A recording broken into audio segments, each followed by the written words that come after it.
Coucou les amis, sorry my French is really bad today, and today a quick reaction video about the Jewish economy explained. I don't know this guy. I've been doing some research around intra-community economy, which means when people trade within their own group and invest within the same group again. I guess this guy has been talking from experience because his model is kind of coherent with what I have studied and what I have observed in various circles. Let's get started. Today I'm going to be discussing the Jewish circular economy. A lot of people... Well, I have to say, first of all, I've rarely seen a beard as epic as that. I think he could do with a bit of styling, but I don't know if it's permissible according to his tradition. But you know, it makes me think of all the successful Muslim brothers who make a point about being either clean-shaved or laser-trimmed. But this guy, you know, it gives me courage, you know, like just like be yourself, follow your tradition. Don't blend for the sake of others. Have said that Jewish people are good at business. Now, instead of me calling this anti-Semitism, I'm going to double down and say, heck yeah, we're good at business. Let me teach you some of the secrets that we've accumulated over the... So I think it's an interesting approach because indeed, I mean, there's a bit of confusion. The trope is that Jewish people are greedy, or another conspiracy theory is that they control all the banks in the media, which is kind of the same effect when you see a minority which comes into positions of visibility or power. The people tend to conflate it, expand it, and until they can generalize it. But of course, it's not true. However, while he's being specific about Jewish people, this is something. When it comes to circular economy, this is something I have observed in other communities, specifically the Ahmadis, the Ismailis, the Shias in North London, and I'm sure some more. But I've rarely seen that amongst Sunni Muslims in the UK. Of course, there's exceptions to everything. Over the past 3,000 years, this being one of the biggest and baddest secrets that we have. You're going to want to stay until the very end of this video because that's when it's going to all start to make sense, and you're going to be able to apply this not only to yourself but your community and everybody around you. My name is Beryl Solomon. If this is your first time on my page, please hit the subscribe button, please leave me a like, please leave me a comment so that we could be connected more often. Let's jump in. The Jewish circular economy. Let me explain to you how this works. So there's a few core businesses that Jewish people are involved in. Let me first explain to you what type of businesses we go into. So one is, it's a business that has to make a lot of money. To be Jewish, it's expensive. There's nothing wrong about making a lot of money. However, where I want to hear him is about, like, first of all, the intention. How do you make this money? Where does the money come from? And second, how do you use the money? Where does the money go? It's expensive. I myself, thank God, have 5 kids, and hopefully I'll have more than 5 more. It's expensive to be a Jew, and we need to make a lot of money. So that's number one. Whatever business we go into has to be lucrative. Number two, it has to be moral. It is very rare, if ever, actually I can almost guarantee this, you will never find an Orthodox Jewish man in the strip club business. Yes, it makes a lot of money. So this comment, I guess he's Orthodox Jew, but it breaks my heart because I just think automatically of all the successful brothers on Instagram and social media, or people I know in my life personally through fieldwork or through family, that make a point about being super religious. You know, you fast during Ramadan, you do your 5 prayers, you grow a beard, you eat only halal, but well, they own alcohol warehouses, they deal drugs, arms trafficking, fraud, money laundering, women trafficking in one case. And it just breaks my heart. It breaks my heart. It breaks my heart. But it is not a moral business. Let's talk about some businesses that do make a lot of money and are moral. So let's just talk about like real estate, for example, okay? Let's call real estate one of the core businesses. So here's the circular economy. So a Jewish man gets a real estate deal. Let's call it 200 units in the Bronx, okay, somewhere, right? And he buys the deal. First of all, the deal most likely is probably coming from a Jewish broker or one of his other Jewish friends in the real estate business. So once he secures that deal, he needs to go finance that deal. So who's the first logical person for him to pick up the phone to? A Jewish friend that is in finance, right? There's Jewish people that own banks, there's Jewish mortgage brokers, there's Jewish lenders out there. He's going to pick up the phone and he's going to call his buddy that he sees in synagogue every day, because his buddy knows that he's a good guy, he trusts him, and he knows that if spit hits the fan, he knows exactly where he sits, exactly where his house is, exactly who to talk to make sure he could get through to him. So Jewish businessman is going to buy the piece of real estate. He's going to want to finance it with one of his Jewish buddies. And now he's going to have to service that piece of real estate, right? There's snow removal, there's cleaning supplies, there's construction that's going to need to be done. All of those, he's going to try to hire Jewish people and Jewish companies in order to try to fulfill this. And I'm going to explain to you all why. It's going to make sense to you, like I said, by the end, but you got to stick to the end. So now he's hired his buddies to do the construction, like I said, to do the remodeling, to do the construction supplies. Whatever it is, he's going to try to hire Jewish. And now those companies, so for example, like as I mentioned, the construction company, right? That construction company also needs services. The construction company needs accounting, it needs advertising, it needs office space, it needs all types of ancillary services. So even the supporting, the direct services to the real estate, the supporting service, right? The construction company, we're just using one of them for example, he's going to try to hire Jewish people to do his indirect services. He's going to hire a Jewish business accountant. He's going to try to hire a Jewish lawyer. He's going to try to rent his office space from his buddy Shlomo, who owns the office building right next to his synagogue. You see what I mean? He's going to try to give that business to those people. So one thing that, although he mentions synagogues, he doesn't make it explicitly around religion, because I'm sure he's aware, like everyone in the world, people who identify with certain labels, whether it's like Jewish people, Muslim, Christians, not everyone practices their religion, not everyone believes in the same thing, and I'm sure he's aware of that. And I'm not even mentioning, I'm sure he's simplifying, but he knows what's happening. There's also divisions within communities, people that just can bear each other. But however, I think what is clear is that it's all cultural bonds. There's actually something similarly that happens in other industries, like not related to religion or culture, but in the media, in the arts, but we'll get to this later. And by the way, all the while, all of these people all along the way, guess what they're all doing? Circular economy.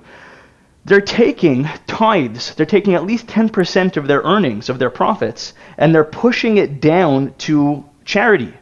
So that means, and by the way, their own charities, their own synagogues, their own schools, their own food banks, their own disability centers. Why? Because they want to create this circular economy. Now let me tell you why. You might say, I think he simplifies a little bit charity from what I know and studied, because I've seen this in other communities, if we can say so again.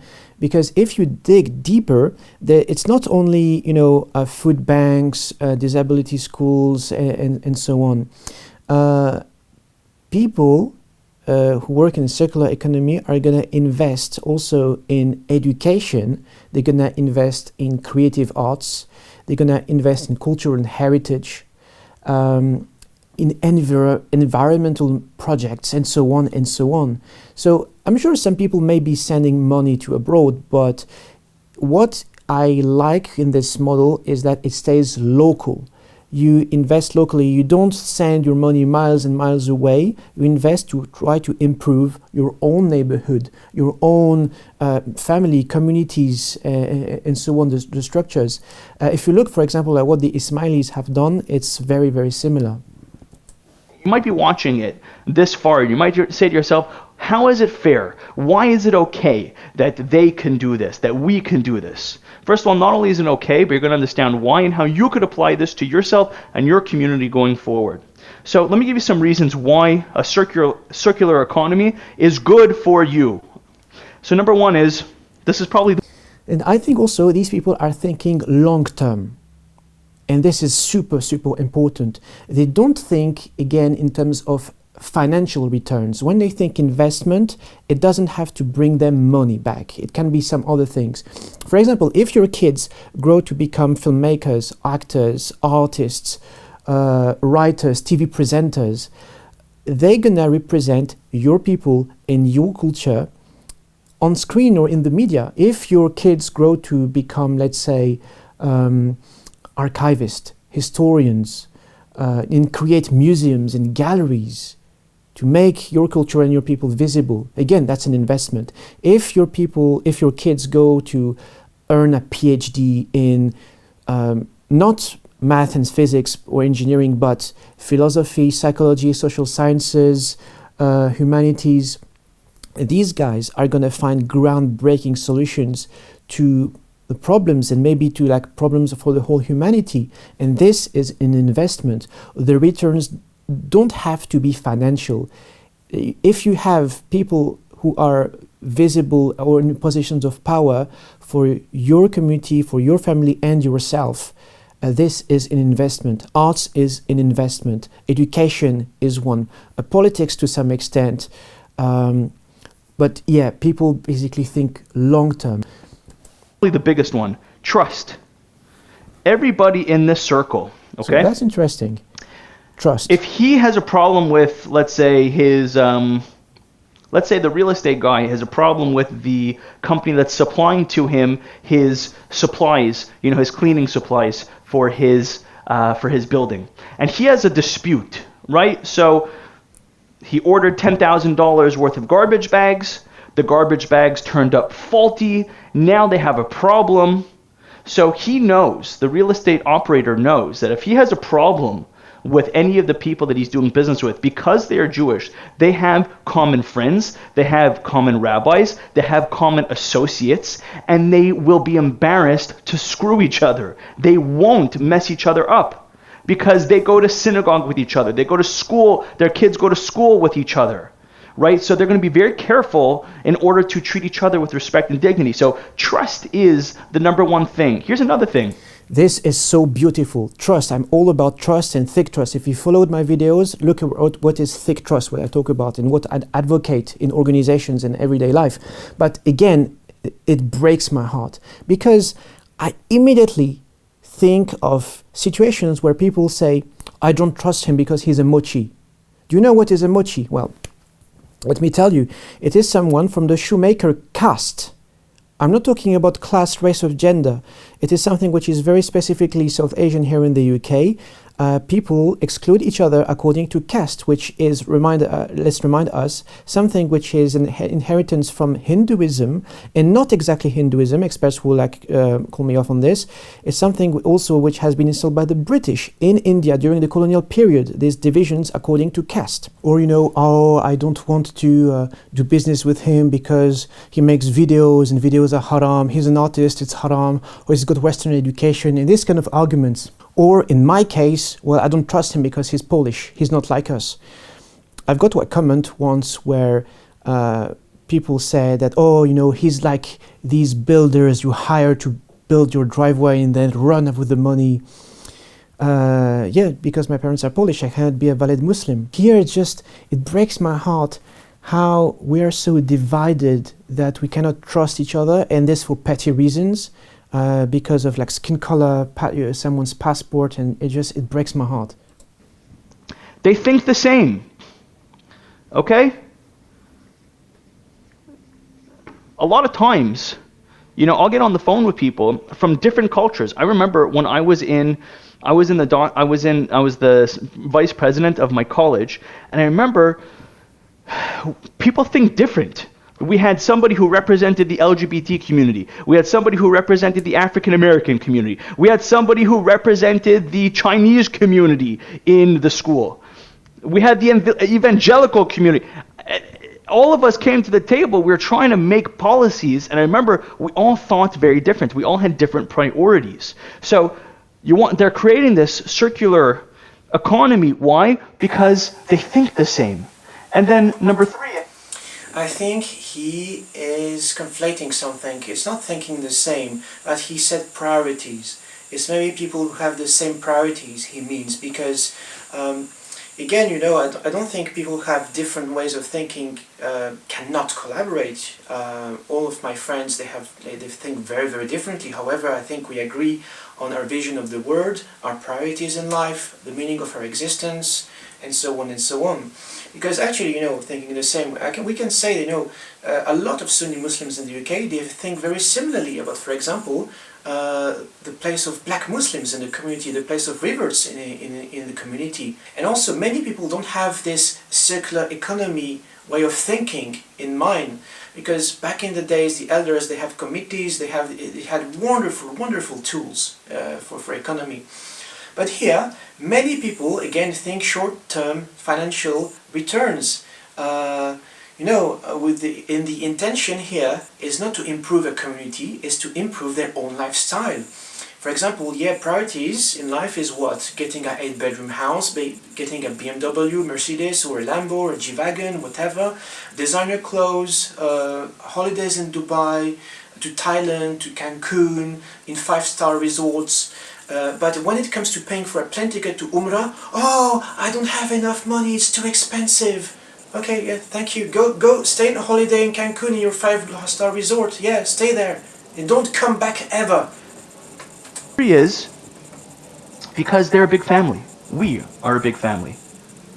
Right? So it makes sense that you should want to see the people around you succeed. It makes sense that you should want to give the business to your brother, to your neighbor, to your cousin, to your uncle. Why? Because we are taught in Judaism, and I see a lot of communities, they don't understand this, and they have to get better at this. We want to see each other succeed. We want to see each other grow, because we understand, check this out, and it's all going to start to make sense, right? I oscillate between profound anger and profound sadness. My emotions are all over the place. He said what people sold me when I came to the UK, that the Ummah is supposed to be this wonderful family where you have my back and I have yours. This Ummah where wherever you go in the world, if you're surrounded by Muslims, you will never be alone because you share the same faith. And it was true, let me tell you this, it was true in France when I was Muslim, so it was the late 2000s and early 2010s. The level of solidarity between people was such that if I desperately needed a job and desperately needed money, I could literally go to the kebab shop next door and say, "Uncle, I'm really struggling right now, can you do anything?" And they would hire me based on my faith, because you help your fellow Muslim brother. They would hire me, even if it means being paid under the table, but I would get a job. Nobody's going to be left alone. But that was back in the days. Now I understand things have changed a lot. People would hire me. You do videos? Come and work for our charity. Do some videos.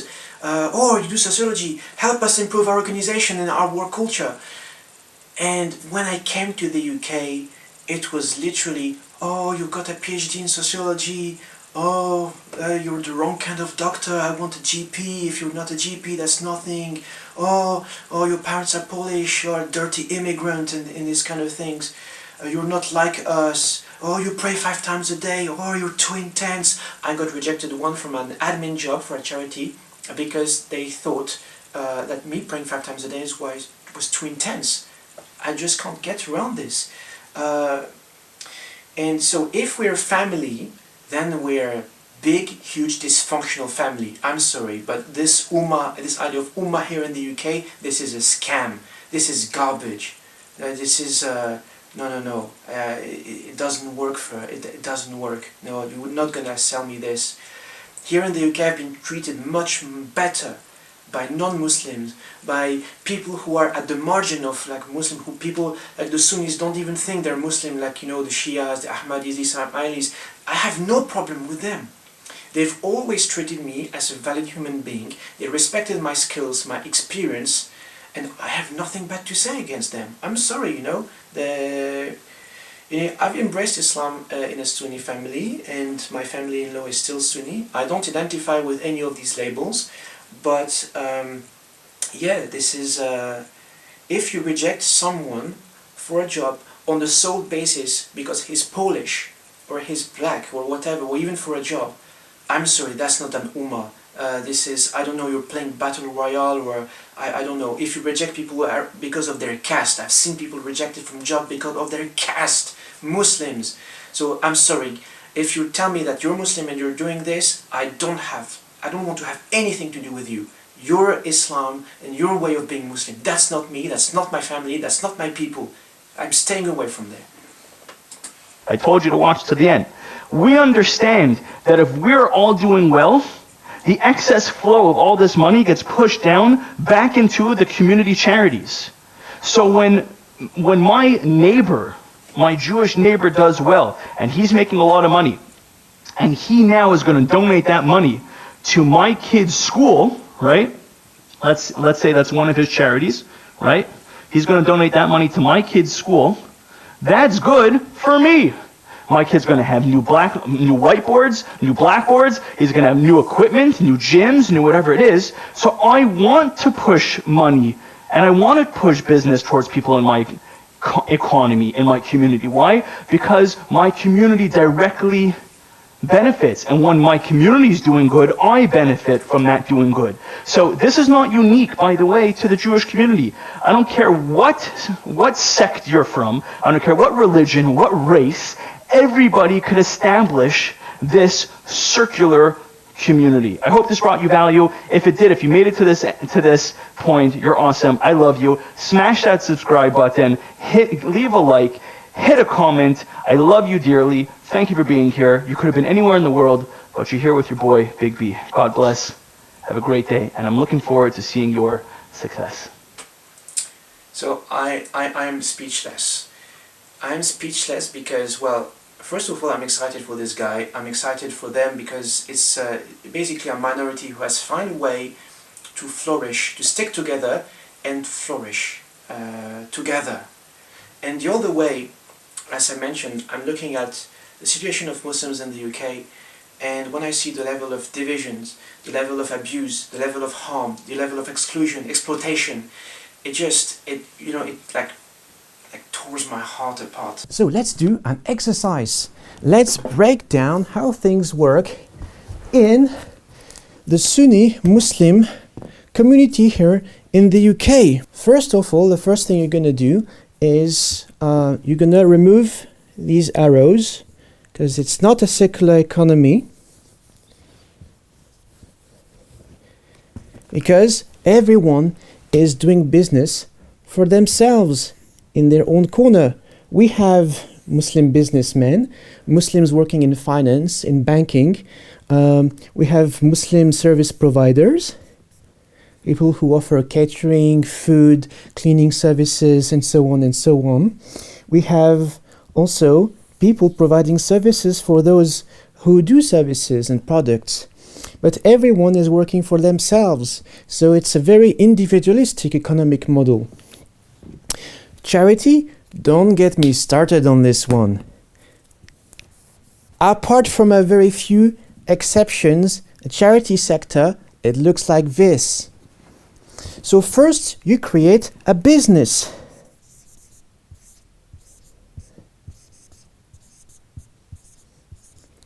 It can be any kind of business. It can be, let's say, a dating website or something like this. Then you channel all of the profits to the charity you have created. Why? Because it's a very good way for avoiding taxes. If your business is something a bit illegal, then that's even better, because this is the perfect way of laundering all that money. Then, from there, you use 70% of all your donations and the profit you have channeled, all the zakat money that people have got, to pay your staff, which is only relatives or close friends, and of course yourself. So you can get a Porsche. Yes, a very nice Porsche GT3 or something like that. It's very, very important. You know, it's the first time in the UK that I've heard the term charity magnates. So people who become millionaires just by virtue of becoming a CEO of a charity, a not-for-profit humanitarian charity. That's wonderful. And if, while you have a little bit left, then you can send abroad in some random pind in Pakistan. This is where your zakat money goes. In most cases, there's always exceptions. But yeah, either in someone's pocket or in someone's Porsche. Be careful, the E is not muted. Porsche, you pronounce the E because it's a German word. People also think, oh, but I invest in education. I send my kids to private school so they can become the next Rishi Sunak or Sadiq Khan. Hey, wait a second, my boy. You're not investing in education. What it is called is you are investing in your kids and in your bragging rights at the next family dinner. That's all what it is. Investing in education, that's, as the guy said in the video, that's investing in building, in infrastructures, in technologies, and most importantly, in teachers. Investing in research, funding masters and PhD students who are not your family because you want to work something collectively. So the thing is, people, as I mentioned, the big flaw why there is no circular economy is because people have this short-term thinking. People don't see how investing in education or the arts, culture and heritage would benefit people on the long term. There's only one Muslim organization in the UK that funds masters and PhDs for Muslims. There's the Aziz Foundation, you may know it. Apart from this, all the most brilliant Muslim artists, researchers, teachers, professors, scientists, and so on, they leave the UK. They go to the US, Canada, and some other places because, well, there's no recognition here. Either you're too Muslim to be validated in academia or in the workplace, or for Muslims, you're just not cool and trendy. You don't make anyone famous, rich, or powerful. And this is why there's such a huge brain drain happening here. But people don't care, as long as I have an 8-bedroom house and a Lamborghini, I don't care about anything else. This is the mindset. What I've seen in the UK is that it has a lot of potential. We're talking about thousands and thousands of beautiful seeds that have the potential of blossoming and becoming a majestic tropical forest. This is how I see the UK Muslim youth. But where are these seeds? They are in an arid sand desert where nothing grows. So what do you think is going to happen with these seeds? Where do you think all of these artists, these scientists, these brilliant minds are going to go? The reasons for this are kind of like, you look at the history. People have financial trauma. Lots of Muslims here in the UK come from poverty. And the problem is people then hold to the idea of making it because the UK serves us this theology of liberation, saying that you can transcend the barriers of class, race and gender if you become rich, famous or powerful. So people believe that it is true. If you want to be happy, you need to be rich. And they would do anything for the sake of becoming rich, famous or powerful. That's very simple. Even if it means harming others or sacrificing one's identity, morals and principles. And when they do, they indulge in very poor financial decisions.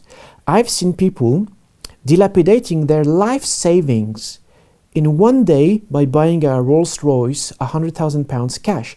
I know someone who saved for 10-15 years for buying a flat, and all of this money he bought a Mercedes G-Wagon. So if you have a very little knowledge about car depreciation, so you can perhaps judge what these people do. And that's horrifying. And if they don't have the money, credit card. And if they don't have the money to repay the first credit card loan, they're going to get another credit card to pay off the loan. And what ends up happening is we have very poor people initially who become crippled with debt and interest. They only repay interest, they don't even repay their mortgages. They just keep slaves to the banks. This is what is happening here in this country. A second thing, people have been contaminated, poisoned by British culture, meaning that people who come from South Asia or the Middle East, who are usually have a collective mindset, as I was mentioning, back in the days, people had committee, and which allowed people to finance their studies, buy homes, buy cars, buy everything without the banks, without paying 1 penny of interest. Wonderful. But now, people are all about individualism, materialism, conformity, and being unfriendly to newcomers. Yeah, post-Brexit Britain, basically. So, and it's not only Muslims, it's also white non-Muslim people who are into this kind of mindset, because I see working class people trying to appear wealthier than what they actually are. People don't think of investing on long-term things. The priority is to show materially that you have things to prove that you make it. And if you invest into something, it has to provide quick, immediate financial returns. They don't know any other forms of investment. Also, British society is very utilitarian, meaning that people will engage in something only if it benefits them directly. I'm going to become your friend only if you can get me rich, famous, or powerful. If you cannot help me with that, you're not my friend. And this is what I've seen lots of the interactions work here between Muslims. If you cannot make me rich, powerful, or famous, you're not worth of my attention. So there's still a few people staying here in the UK, and this is the object of my research, just wondering about highlighting the stories of these wonderful initiatives that make a huge difference for people, but everyone ignores. There's many of them. If you can support them, please support them. And it doesn't have to be financial. Let's remember, it can be through volunteering, participating. There's many forms of supporting people. I'm talking about, things like Rumi's Cave, Everyday Muslim Project, Apne Film Club, Muslim History Tours with Abdul Malik Taylor, the Rabbani Project, Herbal Blessing Clinic, Healing Justice London, Black Muslim Women Healing Collective, the Muslim Vibe, Amaliah, Urban Equestrian Academy, New Crescent Society, and many, many others. A few links in the descriptions, more in my forthcoming book. But this is where we have a chance to make things change. If we realize that investment doesn't have to provide us financial returns, and it doesn't have to provide us returns immediately. It can be in 10 years' time, it can be for our kids in 20, 30 years' time. What counts is making this world a better place, which means this neighborhood, this bunch like a family, helping our friend. Here in the UK, we're afraid of supporting each other because we have, in the back of our minds, if I share my wealth with this person, I'm at risk of making this person more rich, more famous, or more powerful than I am. And this is how people just concentrate their wealth and their resources in this very individualistic manner, unfortunately. So let's start thinking otherwise and build, trust with people. This guy, he said it very rightly, first comes trust. So think about all the people you trust, you admire, people you want to support, and think about all the very small things you can do for them, or together, that's even better, for these initiatives to flourish, for these ideas to come to light and not die sadly in this desert of sand that doesn't let anything grow. So the illusion of this society is to make us believe that we don't have power. Well, yes, we do. With every penny, with every, even a phone call, supporting someone, everything counts. Let's just start moving and helping each other and build this future we want to see. That's all I have to say. Thanks for watching. Again, this is not a channel about video reviews, so please do not subscribe, do not feed the algorithm.